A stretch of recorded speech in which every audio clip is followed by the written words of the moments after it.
Hey everybody, welcome back to another episode of Gettin Buzzed. Today I'm joined by Michael Thebeau, our business development manager at HIVE.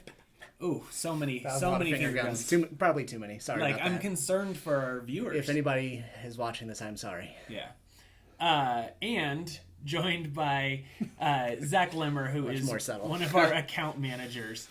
He didn't shoot you, so you're welcome. Today we're going to be talking about high value content and how it can help to fill your pipeline, right? So from the top, middle, and bottom of the funnel, like how do you continue to have a pipeline that regenerates itself and, where we have content to move somebody throughout their journey. But as always, we're drinking something local. We are drinking Boulder Gin today. I am a big gin fan, so I'm all about this, and I've never had it, so I'm excited to try. But all of my friends kind of judge me for being a gin guy. I'm a big Boulder guy. Okay. So there you go. Less on the gin. Shout out to the Buffs. Go Buffs. Well, as a problem drinker with a refined palate, I look forward to just about any alcoholic beverage. All right. Zach's diving in already, so. All right. Well, cheers, guys. Cheers. It's like Christmas. Tastes like Boulder. So, kind of diving into our topic today, one of the things that a lot of businesses struggle with is that, they can't continue to fill their pipeline. And, one of the things that we see all the time is, you go to any website and what you're seeing is, that the only calls to action, like, that are prevalent or even accessible at all are really bottom of the funnel, right? The buy now, schedule a call, check out our demo, things like that really it only matters to somebody that's ready to buy, right? Yeah. And so one of the big struggles I think that businesses have is that they want everything now. Like they want people to buy today. They don't want to wait and nurture. But that's a really big problem that's why I think you see some of these like peaks and valleys, right? Because you have, at the peak, everybody is looking to buy from you. Maybe you're super seasonal. Everybody's looking to buy, but in that off time, like you're not nurturing anyone. Right. And so, how does one of the big things that we talk a lot about with like our clients and even do internally is producing downloadable content. So content that somebody is willing to give up some information for. How do you think that kind of fits into kind of an overall like inbound marketing strategy? Well, I think it's absolutely essential. Like you were saying, so many CTAs we see on websites are geared towards that bottom of the funnel, people who've already made up their minds. But how do you collect info on people who haven't made up their minds so that you can do a drip campaign or really nurture them through segmented emails? Right, because you don't have any of that information, right? If you're not gating something, you're not getting their information somehow. Like they're just coming, looking, all they see is buy now. Well, I'm not ready to do that, so see you later, and I'm never coming back. Right. Yeah, so, there's really two ways you could go about it. One way would be with some ungated content that's supposed to nurture that top of the funnel prospect. So that could be as simple as like a blog post, and at the bottom of the blog post you can have your CTA of the high value content. So it's probably going to be related to the blog post, ideally, and should be. Yeah, should be. And there'll be a little form fill required, and that's what makes it high value, because somebody values it enough that they would willingly give you their contact information so that you can send them a follow-up email of like, hey, how did you like that free ebook? Did that help you? Or do you have any more questions? And really allows you to push them along the funnel. Right, and I mean, I think it's important to kind of, maybe we take a step back here and talk about like the stages of the funnel, right? Because every interaction that you have with somebody, they're somewhere in that funnel. And even if like they're already a customer, like they're just kind of looping back around. Shout out to HubSpot with the flywheel. But, I think that, every single person fits in there somewhere. And so I think kind of taking a step back and like, talking about the awareness stage. So, they don't even really know that they have what problem they have. or how to solve it. And so like with those people landing on your website and you're talking about buy now, like they're like, whoa, like buy me a drink first. Yeah. You know, and then when we get those people in there, it's still not a time to, you get them to fill out a form. It's not a time to go for the sale, right? Like, so how does that kind of campaign look to kind of move somebody through?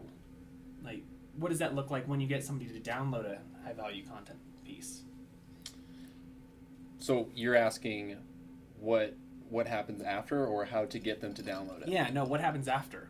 Because that's the whole point, right? Mm-hmm. Like, the point of a high value content piece isn't, hey, download our ebook and have a great life. Right? There's got to be a purpose. Absolutely. And I think we touched on it briefly, but once you have some of their information, primarily email address, that opens up a whole world of communication that you can, do your research and see.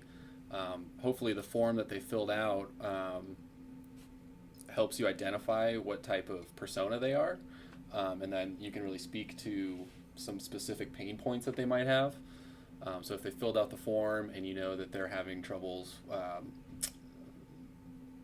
finding the right charter school, let's say, and because there was a drop down on the form that they're elementary school children that need that they're looking for a school and not middle school, so you can send a targeted elementary school focused email, and even if it isn't like an automated email like that, you still have their email. You can send like a very personal, hey, how was your experience on our website? Is there anything we can improve, or any specific answers that this high value piece didn't answer that we can answer for you? Well, and then it kind of also pushing them to another piece, right?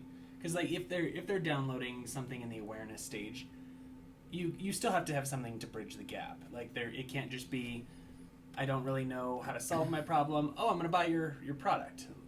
Like there's this like giant gap there, and I mean there are gonna be times that actually works, but that's not what it should be. So kind of nurturing them to even take that next step and download a new piece, or maybe that's even check out this video or something like that, right? Yeah, complementary high value content pieces. Right, something that's in, having a plan to go from top to middle to bottom to closed, right, in that funnel. Yeah.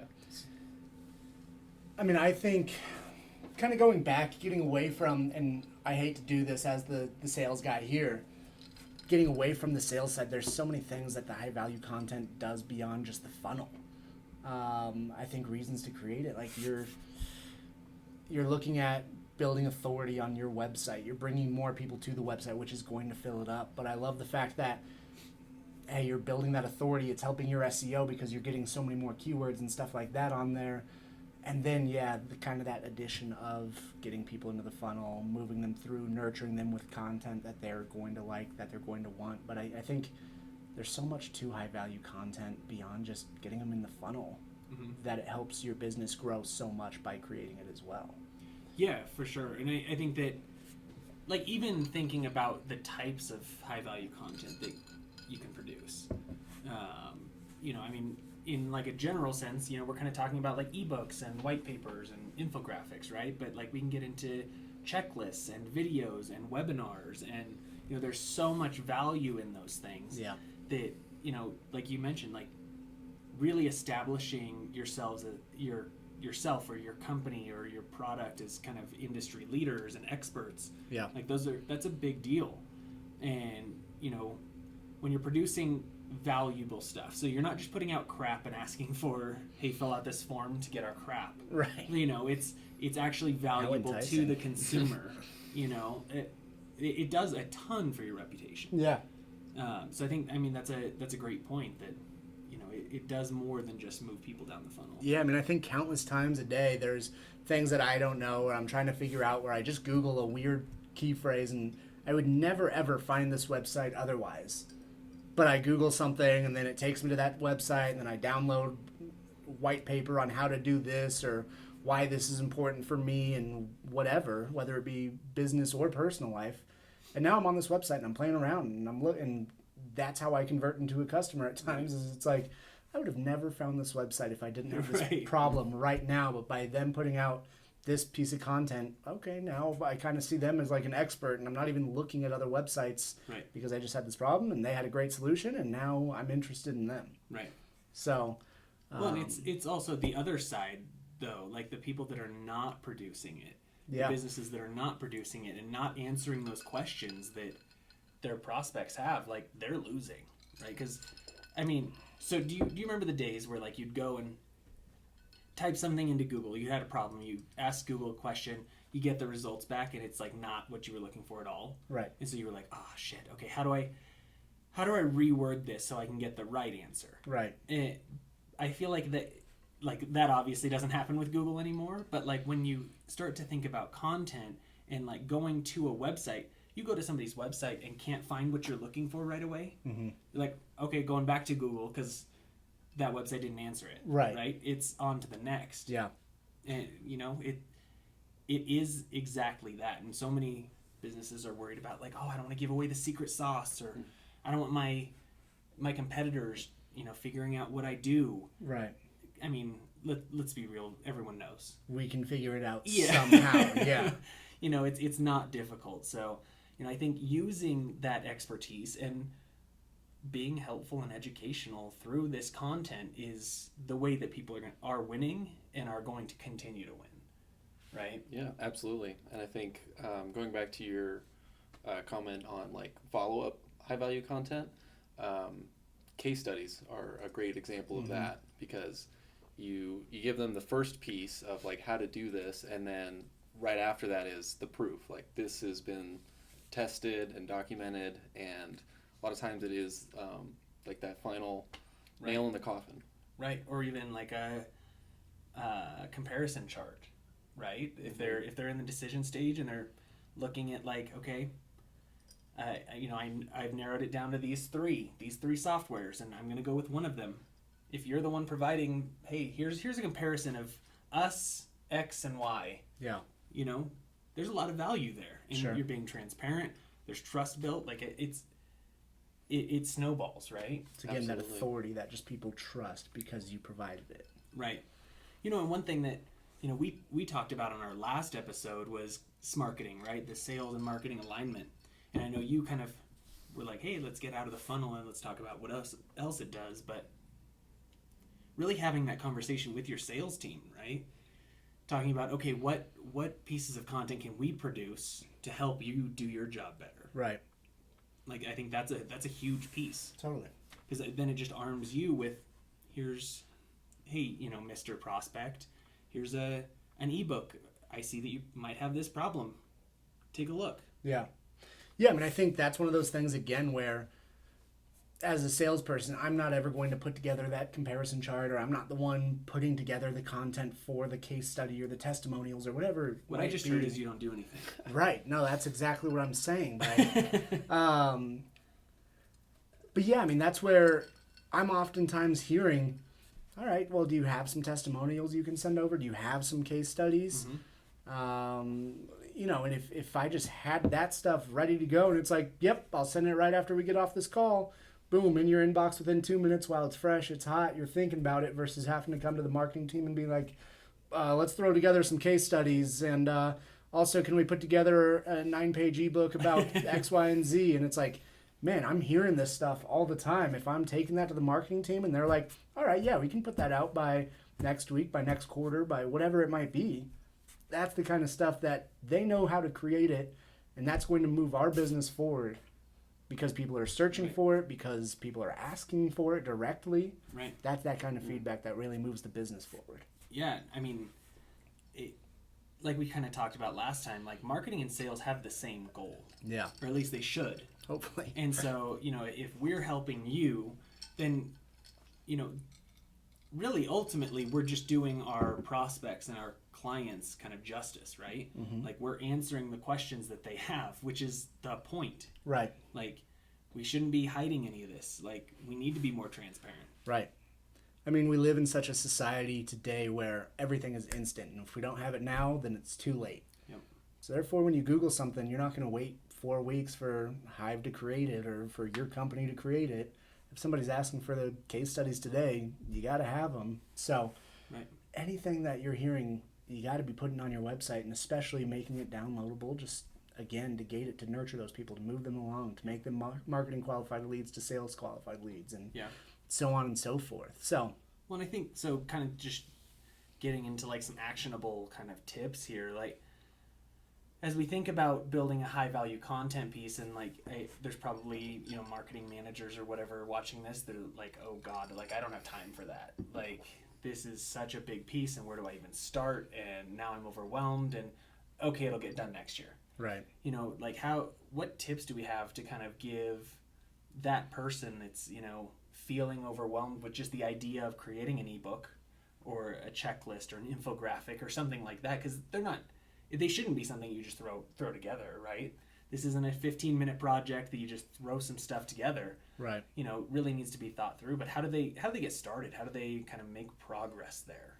I think it really starts with knowing your industry and then knowing the personas that you're talking to, because each high value content piece needs to be focused on the audience and not so much selling whatever your product or service is. It's supposed to genuinely just be helping somebody, right? And that is going to make them trust you, like we touched on earlier.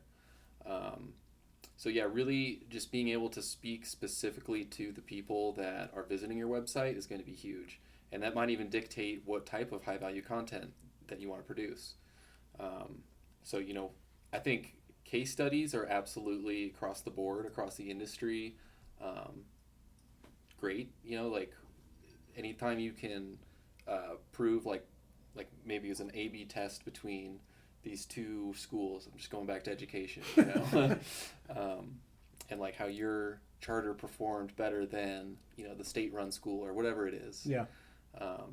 But you can definitely tailor your content for your audience, and you definitely should. Well, and they may already have some of this, right? Like, because the sales team is getting these questions all the time. Like, they're answering them somehow. Hopefully, they're not just like sidestepping these things. Avoid that email. Yeah. Yeah. But like, they've probably got some of this stuff, and like, there may even be things internally that you use in your industry. Like, I know for us, like when we were thinking about it, you know, really kind of diving into high value content a few years ago, we were like, okay, well, what do people need that we already use? And, you know, it took us no time to put together, oh, well, we have a persona development worksheet that we use. Why couldn't we give this to them? Right. Yeah. You know, like we have this already. Let's just brand it and put it out there. Let people use this. Like, it's a great tool. Yeah. You know, and like I think a lot of businesses don't really think about what do we already have. And it could even be like blog posts. Like, if you have blog posts on a specific topic, like you could probably take a lot of that information and put it together in a small ebook. Yeah. Right?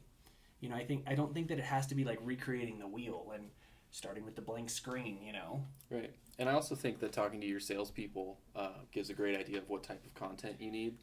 You have to talk to him. That's the downside, yeah. But your boy. Huge upside. Yeah, I mean, going back to kind of the SEO thing, I would look at what does my business do? What are the keywords I want to rank for? Stuff like that. See where there's kind of a gap in the industry. Do kind of that competitive analysis.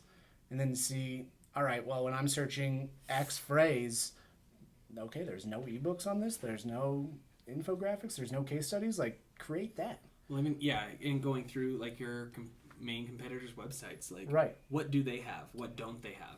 How can you either improve on what they have, or how can you create something totally different that people would be searching for, people would be looking for, people would find useful? Right. So I would definitely come at it that way in order to get that leg up. Absolutely. And I think, to me, it all comes back to what are your prospects trying to find? What are they trying to answer? So I think just taking the time to really understand the pain points of your prospect and not necessarily how you solve them. Like, think about what they're struggling with and help them. Find your FAQs and just answer them in a high value piece. Right. Or multiple high value pieces. Right. Yeah, I think that, you know, There are pieces of high value content that are focused on let's sell, right? We need to close this deal, but I would say most aren't, right? They're be helpful. Let's move them down the funnel. Let's educate, and that's the whole point. Yeah. Yep. Agreed. Awesome. Well, great conversation.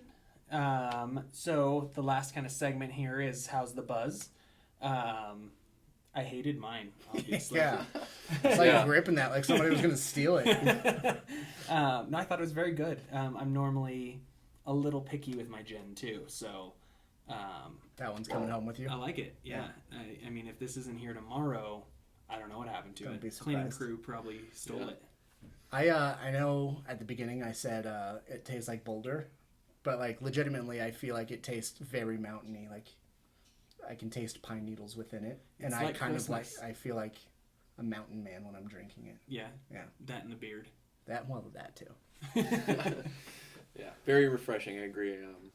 I'm enjoying mine very much, and with the pine needle, You get scent, that too. like a juniper berry. Well, that's what all gin is. It's Right, gin. right. But that's what gives you like the pine Mm-hmm. taste, Mhm. right?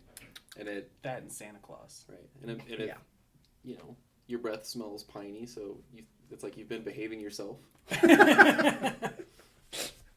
Right. Yeah, And you that, don't that's smell why like, I you drink don't it. smell like an All right. Well, alcoholic. if this Right. isn't an ad Smell for like a Boulder mountain gin, man. I don't know what is.